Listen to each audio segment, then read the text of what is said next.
Okay, so അപ്പോൾ നമ്മുടെ cost അക്കൗണ്ടിങ്ങിൽ over head എന്ന് പറയുന്ന ചാപ്റ്ററിലെ ഒരു ലാസ്റ്റ് ടോപ്പിക്കാണ് നമ്മൾ ഇന്ന് ഡിസ്കസ് ചെയ്യുന്നത് കേട്ടോ. ഓവർ ഹെഡിൽ ഫസ്റ്റ് കുറച്ച് ടോപ്പിക് ഉണ്ട്, അത് നമ്മൾ ഡിസ്കസ് ചെയ്യും. അപ്പോൾ ഇന്ന് വളരെ ഇമ്പോർട്ടൻ്റ് ആയിട്ടുള്ള ടോപ്പിക്കാണ് MHR. ചിലപ്പോൾ എക്സാമിന് 2 മാർക്കിന് വാട്ട് ഈസ് MHR എന്ന് ചോദിക്കാം. എന്താണ് MHR എന്ന് പറഞ്ഞ full form? Machine hour rate. ചിലപ്പോൾ ഡയറക്ട്ലി ക്വസ്റ്റ്യനിൽ what is machine hour rate എന്ന് ചോദിക്കില്ല കേട്ടോ. ചിലപ്പോൾ MHR എന്നായിരിക്കും ചോദിക്കുക. അപ്പോൾ എല്ലാവരും നോട്ട് ചെയ്ത് വെക്കുക. MHR എന്ന് പറഞ്ഞാൽ മെഷീൻ അവർ റേറ്റ്. ആ പേരിൽ തന്നെയുണ്ട്. മെഷീൻ അവർ റേറ്റ് എന്ന് പറഞ്ഞാൽ ഒരു മണിക്കൂറിൽ ഒരു മെഷീൻ പ്രവർത്തിപ്പിക്കാൻ വേണ്ട റേറ്റ് എമൗണ്ട് എത്രയാണ് എന്ന് കണ്ടുപിടിക്കുന്ന ഒരു സിസ്റ്റം ഓഫ് കോസ്റ്റിംഗ് ആണ് മെഷീൻ അവർ റേറ്റ്. ക്ലിയർ ആയോ? അതായത് ഒരു മണിക്കൂർ ഒരു മെഷീൻ പ്രവർത്തിപ്പിക്കാൻ എത്ര രൂപ ചെലവ് വരും എന്ന് കണ്ടുപിടിക്കാൻ വേണ്ടിയിട്ട് ഉപയോഗിക്കുന്ന ഒരു ടൈപ്പ് ഓഫ് കോസ്റ്റിംഗ് ആണ് MHR. ക്ലിയർ? ഓക്കെ, അപ്പോൾ നിങ്ങളൊരു സിംഗിൾ സെന്റൻസ് പഠിച്ചു വയ്ക്കുക. Machine hour rate refers to the cost of running and operating a machine per hour. കണ്ടോ? Machine hour rate refers to the cost of running and operating a machine per hour. ഒരു മണിക്കൂറിൽ ഒരു machine run ചെയ്യാനും operate ചെയ്യാനും വേണ്ടിയിട്ടുള്ള കോസ്റ്റിനെയാണ് machine hour rate എന്ന് പറയുക. Clear? Set അല്ലേ എല്ലാവർക്കും? അപ്പോൾ അത് കണ്ടുപിടിക്കുന്നത് 2 സ്റ്റെപ്പായിട്ടാണ്. നമ്മൾ ഓപ്പറേറ്റിംഗ് കോസ്റ്റിംഗ് പഠിച്ചവർക്ക് അറിയാം. BComകാർക്ക്, BBAക്കാർക്ക് ഓപ്പറേറ്റിംഗ് കോസ്റ്റിംഗ് ഉണ്ടായിരുന്നില്ല. BComനും BBAക്കും ഈ മെഷീൻ അവർ റേറ്റ് ഉണ്ട്. അപ്പോൾ ഇവിടെ 2 രീതിയിലാണ് നമ്മൾ കോസ്റ്റിനെ പറയുക. ഇതൊരു മെഷീന് ചിലവാകുന്ന പൈസ, മെഷീൻ പ്രവർത്തിപ്പിക്കാൻ, റൺ ചെയ്യാൻ അല്ലെങ്കിൽ മെഷീൻ ഓപ്പറേറ്റ് ചെയ്യാനായിട്ട് വരുന്ന ചിലവുകളെ നമുക്ക് 2ആയിട്ട് തരംതിരിക്കാം. സ്റ്റാൻഡിങ് ചാർജസ് അഥവാ ഫിക്സഡ് ചാർജസ് ഉണ്ട്, മെഷീൻ എക്സ്പെൻസുകളുണ്ട്. ഏതൊക്കെയാണ് 2 ചാർജസും 2 എക്സ്പെൻസുകൾ ഏതൊക്കെയാ? മെഷീൻ റിലേറ്റഡ് ആയിട്ടുള്ള 2 എക്സ്പെൻസുകൾ ഏതൊക്കെയാ? Standing charges, machine expense. Standing ചാർജസിൽ വരുന്നതാണ് റെന്റ് ആൻഡ് റേറ്റ്സ് അല്ലേ. ഈ മെഷീൻ നമുക്ക് ഒരു സ്ഥലത്ത് ഇടണമെങ്കിൽ അവിടുത്തെ ആ ഏരിയയുടെ വാടക നമ്മൾ കൊടുക്കണ്ടേ, അതിനാണ് റെന്റ് എന്ന് പറയുക കേട്ടോ. അതായത് മെഷീൻ അവിടെ നടത്താനായിട്ട്, മെഷീൻ ഓപ്പറേറ്റ് ചെയ്യാനായിട്ട് എല്ലാ ചിലവും വരും. അപ്പോൾ മെഷീൻ കിടക്കുന്ന ഒരു സ്ഥലം ഉണ്ടല്ലോ, അതിന് വാടക കൊടുക്കണ്ടേ. അത് നമ്മൾ ഫ്ലോർ ഏരിയയുടെ അടിസ്ഥാനത്തിലാണ് നമ്മളത് കണ്ടുപിടിക്കുക. ലൈറ്റിങ് വേണം അല്ലേ. മെഷീനിന് നമുക്ക് മെഷീൻ കാണണമെങ്കിലും പ്രവർത്തിക്കാൻ ലൈറ്റ് വേണം. അപ്പോൾ ലൈറ്റിങ് എന്ന് പറയുന്ന ഒരു ചിലവാണ്. സൂപ്പർവിഷൻ, ഈ മെഷീൻ നോക്കാനായിട്ട് സൂപ്പർവൈസർ ഉണ്ടാവും അല്ലേ. അപ്പോൾ സൂപ്പർവിഷൻ, പിന്നെ ഓയിൽ, വേസ്റ്റ് അതൊക്കെ വരില്ലേ. അതായത് ഈ മെഷീൻ നമ്മൾ ഓയിൽ ഒഴിക്കണ്ടേ, അല്ലെങ്കിൽ വേസ്റ്റ് വെച്ച് നമ്മൾ കോട്ടൺ വേസ്റ്റ് ഒക്കെ വെച്ച് നമ്മൾ തുടക്കുകയൊക്കെ ചെയ്യില്ലേ. അപ്പോൾ അതൊക്കെ ഈ മെഷീനുമായി ബന്ധപ്പെട്ട് വരുന്ന ചിലവുകളാണ്. പിന്നെ ഇൻഷുറൻസ് എടുത്തിട്ടുണ്ടാവും. പിന്നെ മെഷീനുമായി ബന്ധപ്പെട്ട് ഡയറക്റ്റ്ലി വരുന്ന ഒരു 3 ചിലവുകളുണ്ട്. ഏതൊക്കെയാണ്? ഡിപ്രീസിയേഷൻ, തേയ്മാനം വരില്ലേ മെഷീനറിക്ക്? തേയ്മാനം വരില്ലേ? ഈ മെഷീനറിയുടെ തേയ്മാനം എങ്ങനെ കാണുക? ഡിപ്രീസിയേഷൻ കാണാൻ ഒരു ഇക്വേഷൻ ഉണ്ട്. ഇക്വേഷൻ എന്ന് പറഞ്ഞേ, കോസ്റ്റ് വാങ്ങിയ വില പ്ലസ് ഇൻസ്റ്റലേഷൻ ചാർജസ്, സ്ഥാപിക്കാൻ വന്ന ചിലവ്, മൈനസ് സ്ക്രാപ്പ് വാല്യൂ, ആക്രി വില, ബൈ ലൈഫ് അല്ലെ, എത്ര വർഷത്തോളം ഈ മെഷീൻ പ്രവർത്തിക്കുന്നുണ്ട്. അങ്ങനെ ചെയ്യുമ്പോഴാണ് നമുക്ക് ഡിപ്രീസിയേഷൻ കിട്ടുക. അപ്പോൾ ഡിപ്രീസിയേഷൻ കാണാനുള്ള ഇക്വേഷൻ പറഞ്ഞേ. കോസ്റ്റ് പ്ലസ് ഇൻസ്റ്റാളേഷൻ ചാർജസ് നമ്മൾ മുമ്പ് മറ്റേ ബസ്സിൻ്റെ കണക്കിൽ പഠിച്ചിട്ടുണ്ട്. ഇത് മെഷീനറിയാണ്. മെഷീനറി ഡിപ്രീസിയേഷൻ ഓർത്ത് വയ്ക്കുക. പിന്നെ പവർ വേണ്ടേ? പവർ എന്ന് ഉദ്ദേശിക്കുന്നത് അതിനകത്ത് നമ്മൾ ഒഴിക്കുന്ന അല്ലെങ്കിൽ മെഷീൻ പ്രവർത്തിക്കാൻ വേണ്ട പവറാണ്, അത് വേണം. അത് റിപ്പയർ വരും അല്ലേ. അപ്പോൾ റിപ്പയേഴ്സ് എന്താണ്? ഒരു എക്സ്പെൻസ് ആണ്. അപ്പോൾ എക്സ്പെൻസുകളൊക്കെ മെഷീനുമായി ബന്ധപ്പെട്ട് വരുന്ന എക്സ്പെൻസുകളെല്ലാം ക്ലിയർ ആണെങ്കിൽ ഒന്ന് റെസ്പോണ്ട് ചെയ്തേ. ഇതിൽ ഏറ്റവും കൂടുതൽ തവണ വന്നിട്ടുള്ള ഒരു ടൈപ്പ് ഓഫ് ക്വസ്റ്റ്യൻ ആണ് നമ്മൾ ഇന്ന് ഡിസ്കസ് ചെയ്യാൻ പോകുന്നത്. Calculate machine hour rate from the following. Cost of machine, ഈ മെഷീൻ വാങ്ങാനായിട്ട് നമുക്ക് എത്ര രൂപ ചിലവ് വന്നിട്ടുണ്ട്? 8,000. കോസ്റ്റ് ഓഫ് ഇൻസ്റ്റലേഷൻ, സ്ഥാപിക്കാൻ വന്ന ചിലവ് 2,000. സ്ക്രാപ്പ് വാല്യൂ, 10 വർഷം വരെ ഈ മെഷീനറി പ്രവർത്തിക്കുള്ളൂ. 10 വർഷം കഴിയുമ്പോൾ അത് ആക്രിയാവും. അപ്പോൾ ആക്രി, സ്ക്രാപ്പ് എന്ന് പറഞ്ഞാൽ ആക്രിയാണ് അല്ലേ. അപ്പോൾ ആക്രി വിറ്റാൽ എത്ര രൂപ കിട്ടും 10 വർഷം കഴിയുമ്പോൾ? 2,000. അപ്പോൾ നമ്മൾ എങ്ങനെ ഡിപ്രീസിയേഷൻ കാണാം? Cost plus installation minus scrap by life, 10 വർഷം. അപ്പോൾ 8,000 പ്ലസ് 2,000 10,000. 10,000-ൽ നിന്ന് 2,000 കുറച്ചിട്ട് ബൈ 10 ചെയ്യുമ്പോൾ നമുക്ക് എന്താ കിട്ടുക? ഒരു വർഷത്തെ ഡിപ്രീസിയേഷൻ കിട്ടുക കേട്ടോ. ബൈ 10 ചെയ്യുമ്പോൾ നമുക്ക് എന്താ കിട്ടുക? നമുക്ക് ഒരു വർഷത്തെ ഡിപ്രീസിയേഷൻ ആണോ വേണ്ടത്? അല്ല, പിന്നെ 10 വർഷത്തെയാ? അല്ല, നമുക്ക് പെർ അവർ അല്ലേ വേണ്ടത് മക്കളെ. ഒരു മണിക്കൂറിൽ ഒരു മെഷീന് ചെലവാകുന്ന കോസ്റ്റ് അല്ലേ നമ്മൾ കണ്ടുപിടിക്കുന്ന മെഷീൻ അവർ റേറ്റ് എന്ന് പറഞ്ഞാ അല്ലേ? കോൺസെപ്റ്റ് ക്ലിയർ ആയോ നിങ്ങൾക്ക്? നിങ്ങൾ ചെയ്യുമ്പോൾ 10 വെച്ച് ഡിവൈഡ് ചെയ്യുമ്പോൾ നമുക്ക് ഒരു വർഷത്തെ കിട്ടുക. നമുക്ക് ഒരു വർഷത്തെ അല്ല വേണ്ടത്, ഒരു മണിക്കൂറിലെയാണ് വേണ്ടത്. അപ്പോൾ അതിൽ നിന്ന് നമ്മൾ ഒരു മണിക്കൂറിലേക്ക് കണ്ടുപിടിക്കണം. അത് പറഞ്ഞുതരാം. ക്ലിയർ ആയോ? കോൺസെപ്റ്റ് ക്ലിയർ ആയോ? ഓക്കെ. ഇനി റേറ്റ്സ്. റെന്റ് എന്ന് പറഞ്ഞാൽ നമുക്ക് റെന്റ് തന്നേക്കണത് നമുക്ക് എങ്ങനെയാ? Per quarterly. അതായത് ക്വാർട്ടർ എന്ന് പറഞ്ഞ എന്താ അർത്ഥം? എത്ര നാളത്തെ ക്വാർട്ടർ എന്ന് പറയാ? എത്രയാ? 1/4. 1/4 ആണോ 1/3 ആണോ വരിക? 1/3. അതായത് ക്വാർട്ടർ എന്ന് പറഞ്ഞാൽ കാൽ ഭാഗം എന്നാണ് അർത്ഥം അല്ലേ? അപ്പൊ നമ്മള് ഒരു വർഷത്തിന് അതായത് 3 മാസത്തിനെയാണ് ക്വാർട്ടർ എന്ന് പറയുക. മാസ കണക്കാണെങ്കിൽ 3 പറയും. സാധാരണഗതിയിൽ നമ്മൾ എന്താ പറയാ? കാൽ ഭാഗം. ഇപ്പൊ ഒരു കുപ്പിയുടെ കേസൊക്കെ ആണെങ്കിൽ നമ്മൾ കാൽ ഭാഗം എന്നല്ലേ പറയാ ക്വാർട്ടർ എന്ന് പറഞ്ഞാൽ? അതെ, അതൊക്കെ അറിയാം അല്ലേ? അപ്പോൾ ഒരു കുപ്പിയുടെ കേസാണെങ്കിൽ ക്വാർട്ടർ എന്ന് പറഞ്ഞാൽ കാൽ ഭാഗം. പക്ഷെ ഒരു മാസത്തിന്റെ കണക്കാണെങ്കിലോ 3 മാസം. കാരണം ഒരു വർഷത്തിൽ എത്ര മാസമുണ്ട്?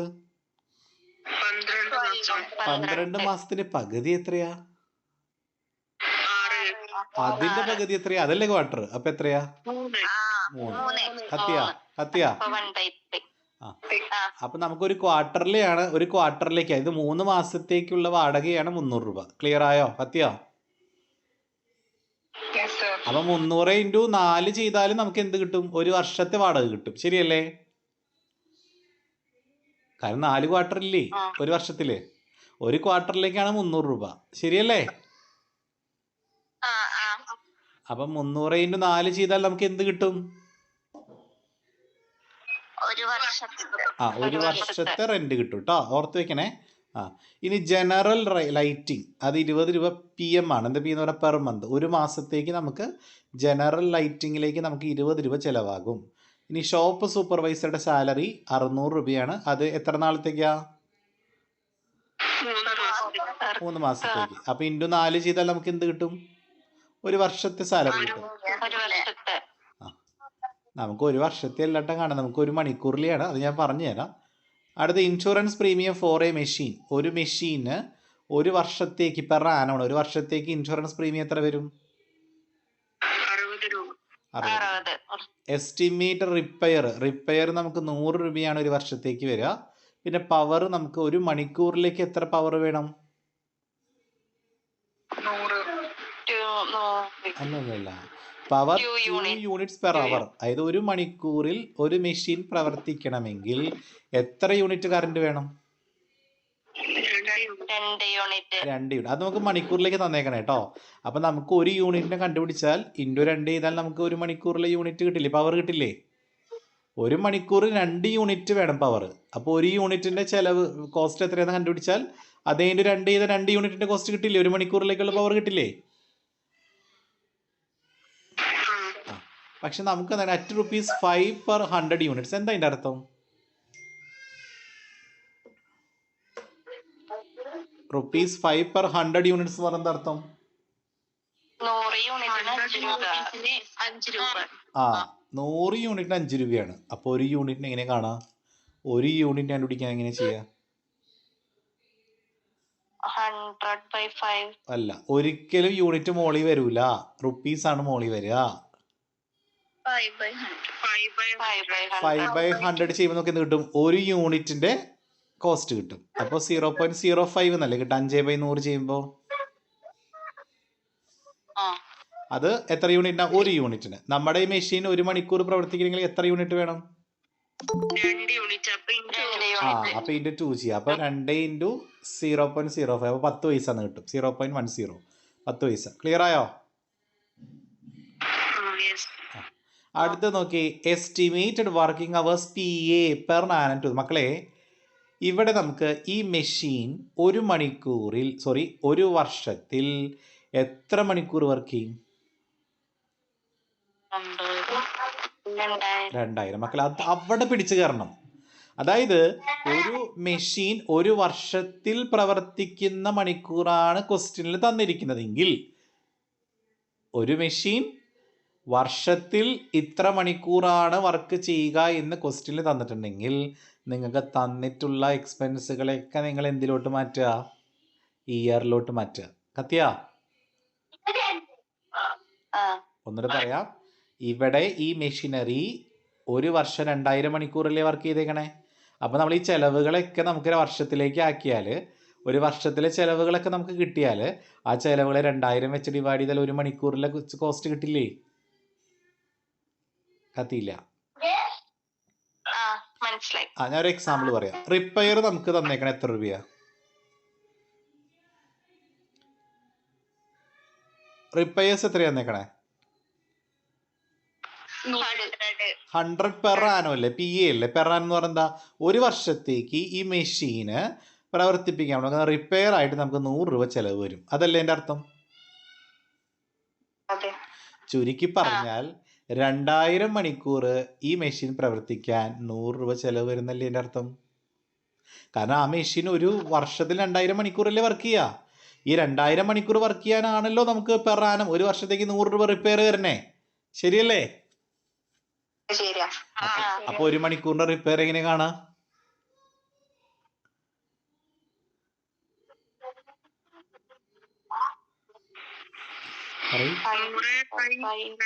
പറയൂ. 100/2000 ഇത്രയേ ഉള്ളൂ സാധനം. മനസ്സിലായോ? 2000 മണിക്കൂറാണ് ഒരു വർഷം വർക്ക് ചെയ്യുക. 2000 മണിക്കൂർ വർക്ക് ചെയ്യാൻ 100 രൂപ നമുക്ക് റിപ്പയർ വരും ഒരു വർഷത്തേക്ക്. അപ്പോൾ ഒരു മണിക്കൂറിൽ 2000 മണിക്കൂർ വർക്ക് ചെയ്യാൻ 100 രൂപയെങ്കിൽ ഒരു മണിക്കൂറിന് എത്രയാ? 100/2000. ക്ലിയർ? സെറ്റായോ? അപ്പോൾ ഇതുപോലെ എന്ത് ചെയ്യണം? എല്ലാ ചെലവുകളെയും നമ്മൾ ഇയറിലേക്ക് ആക്കണം. ഇയർലി തന്നിട്ടുള്ളത് പിന്നെ മാറ്റൊന്നും വേണ്ട, അല്ലാത്തത് എന്ത് ചെയ്യുക? ഇയറിലേക്ക് ആക്കണം. അപ്പോൾ ഇൻഷുറൻസ് പ്രീമിയം കാണാൻ എങ്ങനെ ചെയ്യുക? ഒരു മണിക്കൂറിൽ ഇൻഷുറൻസ് പ്രീമിയം എങ്ങനെ കാണാം? ക്വസ്റ്റ്യനിൽ തന്നേക്കണം എന്താ? ഒരു വർഷത്തേക്ക് ആ മെഷീനറിക്ക് 60 രൂപ ഇൻഷുറൻസ് പ്രീമിയം വരും ഒരു വർഷത്തേക്ക്. ഒരു വർഷത്തേക്ക് എന്ന് പറയുമ്പോൾ എത്ര മണിക്കൂർ പ്രവർത്തിക്കാൻ? 2000 മണിക്കൂർ പ്രവർത്തിപ്പിക്കാനായിട്ട് 60 രൂപയാണ് ഇൻഷുറൻസ് പ്രീമിയം. അപ്പോൾ ഒരു മണിക്കൂർ പ്രവർത്തിക്കാൻ എത്ര ഇൻഷുറൻസ് പ്രീമിയം? സെറ്റായോ? എല്ലാവർക്കും മനസ്സിലായോ? ഓക്കെ. ഇനി ഷോപ്പ് സൂപ്പർവൈസറുടെ സാലറി അത് 600 പെർ ക്വാർട്ടറാ. അപ്പോൾ അത് കഴിഞ്ഞ് 4 ഇത് ഇയർലി കിട്ടില്ലേ? അപ്പോൾ 2400 രൂപയാണ് സൂപ്പർവൈസറുടെ സാലറി ഒരു വർഷത്തെ. അപ്പോൾ ഒരു മണിക്കൂർ ഈ മെഷീനെ നോക്കണമെങ്കിൽ എത്ര വരും? 2400/2000. ക്ലിയർ ആയോ? പക്ഷേ അതിന് അഡ്ജസ്റ്റ്മെന്റ് ഉണ്ട്, ഞാൻ പറഞ്ഞുതരാം. ശ്രദ്ധിക്കാം. അതിന് അടിയിൽ അഡ്ജസ്റ്റ്മെന്റ് ശ്രദ്ധിക്കുക. The machine occupies 1/4 of the total area of the shop. എന്താ അതിൻ്റെ അർത്ഥം? മീനിങ് പറഞ്ഞേ. ഷോപ്പിന്റെ ഭാഗവും മെഷീനാണ് കിടക്കണേ. അതായത് ഒരു റൂമിനകത്ത് മൊത്തം മെഷീൻ ആയിരിക്കുമോ? അല്ലല്ലോ. ആ റൂമിൻ്റെ ഒരു 1/4 ഭാഗത്തിലാണ് ആ മെഷീൻ കിടക്കണേ. അപ്പം ഞാൻ ചോദിക്കട്ടെ, ആ റൂമിൻ്റെ മൊത്തം വാടക നമുക്ക് ആ മെഷീനിൽ ആക്കാൻ പറ്റുമോ? ആ മെഷീനിൽ ചിലവായിട്ട് കണക്കാക്കാൻ പറ്റുമോ? ഇല്ല. 1/4 മാത്രം കണ്ടുപിടിച്ചാൽ പോരെ? അപ്പം റെൻറ്റിൻ്റെയും ലൈറ്റിംഗ് ഒക്കെ വരുമ്പോൾ നമ്മൾ എന്ത് ചെയ്യണം? ഇൻറ്റു 1/4 ചെയ്യണം. കത്തിയില്ല? എടാ, നമുക്കൊരു റൂമിൻ്റെ വാടക ഇത്ര രൂപയാണ്. ആ വാടക മൊത്തം ആ മെഷീനിന് വരുന്ന ചിലവാണോ? അല്ലല്ലോ. ആ മെഷീൻ ആ റൂമിൽ 1/4 ഭാഗത്തേ ആ മെഷീൻ ഇരിക്കുന്നുള്ളൂ. അപ്പോൾ അതിൻ്റെ മാത്രം വാടക കണ്ടുപിടിച്ചാൽ പോരാ. ആ 1/4 ഭാഗത്തിന് മാത്രം വാടക നമ്മൾ കണ്ടുപിടിച്ചാലല്ലേ ആ മെഷീൻ്റെ കോസ്റ്റ് കിട്ടുക, റെൻറ്റ് കിട്ടുക. ശരിയല്ലേ? അപ്പം 300 നമുക്ക് റെൻറ്റ് പറഞ്ഞേക്കണേ ക്വസ്റ്റ്യനിൽ. പെർ ക്വാർട്ടർ ആണേ. അപ്പോൾ അതിന് ആദ്യം എന്തിലോട്ടാക്കണം? ഇയർ എങ്ങനെയാക്കാം? 300 ഇൻറ്റു 4. അപ്പം 4 3 12, 1200 വരെ. ശരിയല്ലേ? അതൊരു വർഷത്തെ റെന്റ്. ക്ലിയർ ആണോ? ഒന്ന് റെസ്പോണ്ട് ചെയ്തേ. അപ്പം 1200 എന്ന് പറഞ്ഞാൽ എന്താ? ഒരു വർഷത്തെ റെന്റ്. അതിൽ ഈ മെഷീന്റെ റെന്റ് എങ്ങനെ കാണാം? 1200 ഇൻറ്റു 1/4. അപ്പൊ 1200 × 1/4 എത്ര വരിക? 300. അപ്പൊ 300 രൂപയാണ് ഒരു വർഷത്തേക്ക് ഈ മെഷീന് വരുന്ന റെന്റ്. നമുക്കൊരു വർഷത്തേക്കല്ലല്ലോ വേണ്ടത്, പിന്നെ ഒരു മണിക്കൂറിലേക്ക്. അപ്പൊ ഈ 300 നമ്മൾ എന്ത് വെച്ച് ഡിവൈഡ് ചെയ്യണം? 2000. കത്തിയ സംഭവം.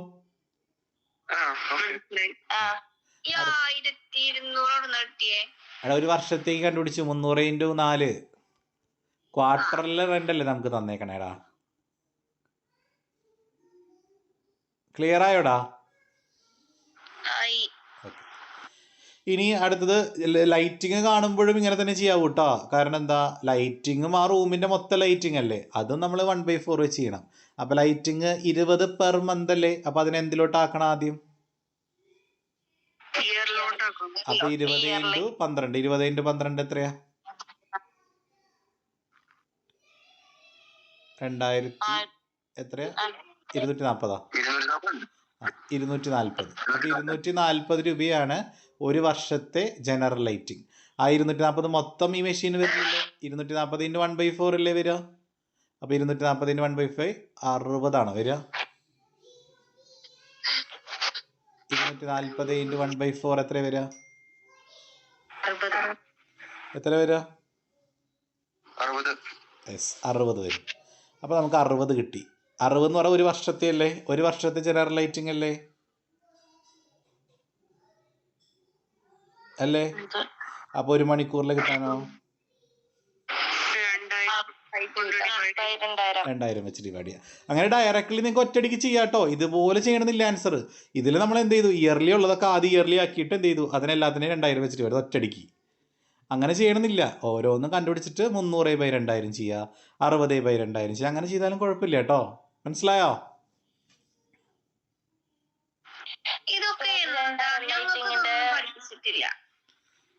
നിനക്ക് പഠിപ്പിച്ചിട്ടില്ലേ ഇതൊക്കെ?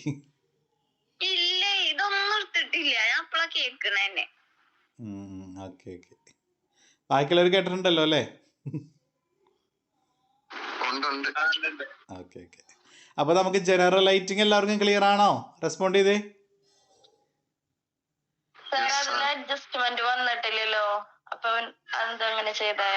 അടാ റെന്റും ജനറൽ ലൈറ്റിംഗ് എപ്പോഴും ഏരിയയുടെ അടിസ്ഥാനത്തിലാണ് ചെയ്യേണ്ടത്. അതെവിടെയെങ്കിലും നോട്ട് ചെയ്ത് വെച്ചോ. നമുക്കൊരു വാടക എന്ന് പറഞ്ഞാൽ ബിൽഡിങ്ങിന്റെ വാടകയാണ് മൊത്തം. അപ്പൊ അതിൽ ആ മെഷീൻ ഇരിക്കുന്ന ഭാഗം മാത്രം പോരെ നമുക്ക്. അപ്പൊ ഇൻറ്റു 1/4 ചെയ്യണം.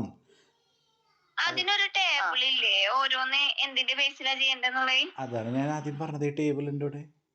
Rent and rates, floor area കണ്ടോ, ലൈറ്റിംഗ് ആൻഡ് ഹീറ്റിംഗ് അതും ഏരിയ തന്നെയാണ് കേട്ടോ. അതാണ് ആ ഏരിയ വെച്ച് ഇൻറ്റു ചെയ്തത് കേട്ടോ. ക്ലിയർ ആയോ? ആ പറഞ്ഞോ.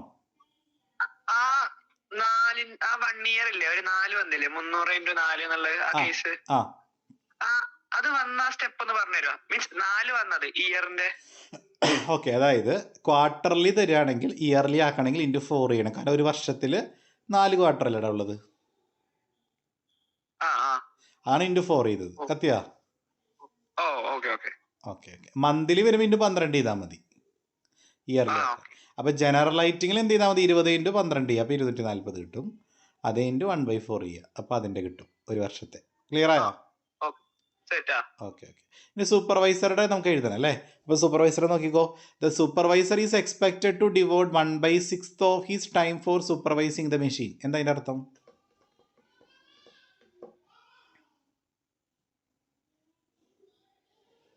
പറയ്. സൂപ്പർവൈസർ ഇരിക്കുന്ന ടൈം അത്രേ ഉള്ളൂ, അതായത് സൂപ്പർവൈസറുടെ ജോലി മെഷീൻ മാത്രം നോക്കാന്നുള്ളതല്ല, പിന്നെ സൂപ്പർവൈസർ വേറെ ജോലികളുണ്ട് അല്ലേ. അപ്പൊ സൂപ്പർവൈസർ എന്താ ചെയ്യുക, അയാൾക്ക് മൊത്തം കിട്ടുന്ന സമയത്തിൽ 1/6 ഭാഗം സമയം മാത്രമേ എന്ത് ചെയ്യുന്നുള്ളൂ, ആ മെഷീനെ സൂപ്പർവൈസ് ചെയ്യുന്നുള്ളൂ. അപ്പൊ ഇയാളുടെ സാലറി മൊത്തം ഈ മെഷീനുമായി ബന്ധപ്പെട്ട ചെലവായിരിക്കുമോ? അല്ലല്ലോ, ഇയാൾ വേറെ ജോലികളും ചെയ്യണമല്ലോ സാലറി കിട്ടണേ. അപ്പൊ നമ്മൾ ആദ്യം എന്ത് ചെയ്യണം, ഒരു വർഷത്തേക്കുള്ള സാലറി കാണാം. ഇവിടെ സൂപ്പർവൈസറുടെ സാലറി എത്രയാ? 600 per quarter. അപ്പൊ അതിന് ഇയർലി ആക്കണമെങ്കിൽ എന്ത് ചെയ്യണം, ആദ്യം ഇൻറ്റു 4. അപ്പൊ 14 64 2400 വരും. അതാണ് ഒരു വർഷത്തെ അയാളുടെ സാലറി. അതിൽ ഈ മെഷീന് വേണ്ടി ചെലവാക്കുന്ന എത്രയാ? ബൈ 2000. അല്ല അത് ഒരു വർഷം ഒരു മണി ഇൻറ്റു 1/6 ചെയ്യണ്ടേ. അപ്പോൾ 2400 രൂപ സൂപ്പർവൈസറിന് സാലറി കൊടുക്കുന്നത് മൊത്തം സാലറിയാണ്. അതിൽ 1/6 ഭാഗം മാത്രമേ ഈ മെഷീന് വേണ്ടി ചിലവാക്കുന്നുള്ളൂ. അപ്പോൾ 2400 ഇൻറ്റു 1/6 ചെയ്യുക. അപ്പോൾ നമുക്ക് എന്ത് കിട്ടും? ഈ മെഷീന് ഒരു വർഷത്തേക്ക് വരുന്ന സൂപ്പർവൈസറിന് സാലറി കിട്ടും. അതിന് ഒരു മണിക്കൂറിൻ്റെ കാണണമെങ്കിൽ എന്ത് ചെയ്യണം? 2000 വെച്ച് ഡിവൈഡ് ചെയ്യണം. കത്തിയില്ലേ? അതായത് ഇവരിവിടെ ക്വസ്റ്റ്യനിൽ എന്താ ചെയ്തേക്കണമെന്ന് അറിയോ? Rent, general lighting, supervisor, insurance premium ഒക്കെ ഉണ്ടല്ലോ, അതെല്ലാം എന്ത് ചെയ്തു? ഇയർലി ആക്കി വെച്ചു. ഒറ്റയടിക്ക് എന്ത് ചെയ്തു? ഇയർലി ആക്കി. മനസ്സിലായോ? അപ്പോൾ നമുക്ക് 820 രൂപ എന്ത് കിട്ടി? ഇയർലി കിട്ടി. കത്തിയോ? അതിൽ നിന്ന് നമുക്ക് ഒരു മണിക്കൂറിൽ കാണണമെങ്കിൽ എന്ത് ചെയ്യണം? അതായത് 820 രൂപ നമുക്ക് ചിലവ് വന്നേക്കണ 2000 മണിക്കൂർ വർക്ക് ചെയ്യാനല്ലേ. അപ്പോൾ ഒരു മണിക്കൂറിൻ്റെ കാണണമെങ്കിൽ എന്ത് ചെയ്യണം? നിങ്ങൾക്ക് ഇതുപോലെ ചെയ്യണം നിർബന്ധമില്ല കേട്ടോ മക്കളെ. നിങ്ങൾ എന്ത് ചെയ്യുക? ഓരോന്നും 2000 വെച്ച് അപ്പം വേണമെങ്കിൽ ചെയ്ത് പൊക്കോ. അപ്പോഴും കറക്റ്റ് ആൻസർ കിട്ടുക കേട്ടോ. ഇല്ല ഡിപ്രീസിയേഷൻ. അടുത്ത ഡിപ്രീസിയേഷൻ പറയട്ടെ? അത് പറയാം. ഡിപ്രീസിയേഷൻ എങ്ങനെ കാണാൻ പറഞ്ഞോ? ആദ്യം 8000ന്റെ കൂടെ ഇൻസ്റ്റലേഷൻ എന്ത് ചെയ്യണം? 2000 കൂട്ടണം. അതിൽ നിന്ന് സ്ക്രാപ്പ് എന്ത് ചെയ്യണം? എന്നിട്ട് ബൈ എത്ര ചെയ്യാം? 10 ചെയ്യാം. അപ്പൊ എന്താ കിട്ടുക? ഒരു വർഷത്തെ ഡിപ്രീസിയേഷൻ. ഒന്ന് ചെയ്തേ. 8000 + 2 10. 10 ഇത് 2 വർഷം 8000. അപ്പൊ 8000 / 10 എത്രയാ? 8000 / 10 800. 8000 / 10 ചെയ്യുമ്പോൾ നമുക്ക് 800 കിട്ടും. അപ്പോൾ 800 എന്ന് പറഞ്ഞാൽ എത്ര നാളത്തെ ഡിപ്രീസിയേഷനാ? ഒരു വർഷത്തെ. അതിൽ നിന്ന് ഒരു മണിക്കൂറിൽ കാണെങ്കിൽ എന്ത് ചെയ്യണം? ഈ 800നെ 800/2000 ചെയ്യുമ്പോൾ 40 ദിവസം. 0.40 കാണാൻ നോക്കി. 0.40 കറക്റ്റ് അല്ലേ? കത്തിയില്ലേ? കത്തിയാ? യെസ്. റിപ്പയർ ഇത് നിങ്ങൾക്ക് ഈ സ്റ്റാൻഡിങ് ചാർജസ് എന്നും മെഷീൻ എക്സ്പെൻസ് എന്നും ഹെഡിങ് തിരിച്ച് എഴുതണം നിർബന്ധമൊന്നുമില്ല കേട്ടോ. നിങ്ങളിങ്ങനെ 1 by 1 ആയിട്ട് എഴുതിക്കോ, കുഴപ്പമില്ല. ഫൈനൽ ആൻസർ കറക്റ്റായിട്ട് കിട്ടിയാൽ മതി കേട്ടോ. മനസ്സിലായോ? അടുത്തത് നമ്മളതൊക്കെ പറഞ്ഞു. റേറ്റ്സ്, റെൻ്റ്, അതെല്ലാം പറഞ്ഞു. ഇനി ഏതാണുള്ളത്? റിപ്പയർ. 100 പെർ ആനോ ആണ്. അപ്പോൾ 100/2000 ചെയ്യുക. അപ്പോൾ നമുക്ക് എന്ത് കിട്ടി? 0.05 കിട്ടി. പവറിൻ്റെ കാര്യം ക്ലിയർ ആയില്ല എല്ലാവർക്കും? 2 യൂണിറ്റ് പവറാണ്. 5 രൂപയാണ് 100 യൂണിറ്റിന്. അപ്പോൾ ഒരു യൂണിറ്റിന് കാണണമെങ്കിൽ 5/100 ചെയ്യുക. 5/100 അപ്പോൾ 0.05 കിട്ടും. അപ്പോൾ 2 യൂണിറ്റ് ഇൻറ്റു 2 ചെയ്യുക. അപ്പോൾ 10 0.10. ക്ലിയർ അല്ലേ? അതിനെ വല്ലതും ചെയ്യണോ? അതിന് 2000 വെച്ച് ചെയ്യേണ്ട കാര്യമുണ്ടോ? പവർ എന്തുകൊണ്ടാണ് അതിനെ 2000 വെച്ച് ഡിവൈഡ് ചെയ്യാതിരുന്നത്? അത് ഓൾറെഡി പെർ അവർ തന്നേക്കണേ. ഒരു മണിക്കൂറിലെ പവറാ തന്നേക്കണേ. ഇനി അതിന് വീണ്ടും 2000 കൊണ്ട് ചെയ്യേണ്ട കാര്യമില്ലല്ലോ. കത്തിയോ എല്ലാവർക്കും? മനസ്സിലായോ മക്കളെ? ഇതെല്ലാം കൂടി കൂട്ടുമ്പോൾ കിട്ടുന്ന ആൻസറാണ് 0.96. അതിൻ്റെ അർത്ഥം ഈ മെഷീനറി ഒരു മണിക്കൂർ പ്രവർത്തിപ്പിക്കാൻ നമുക്ക് 96 പൈസ കോസ്റ്റ് വരും. ക്ലിയർ ആയോ? സെറ്റായോ? ക്ലിയർ ആയ മെഷീനറി വരാറുണ്ട്. വന്നിട്ടുണ്ട് 10 മാർക്കിന്. 10 മാർക്കിന് 5 മാർക്കിനൊക്കെ വരാറുണ്ട് കേട്ടോ. അപ്പോൾ എല്ലാവർക്കും MHR ക്ലിയർ ആയ മെഷീൻ റേറ്റ്? അപ്പോൾ അടുത്ത ദിവസം നമുക്ക് ഓവർ ഹെഡിലെ ബാക്കി പോർഷൻസ് ഡിസ്കസ് ചെയ്യാം. ഓക്കെ, എന്നാൽ ബൈ, ഗുഡ് നൈറ്റ്.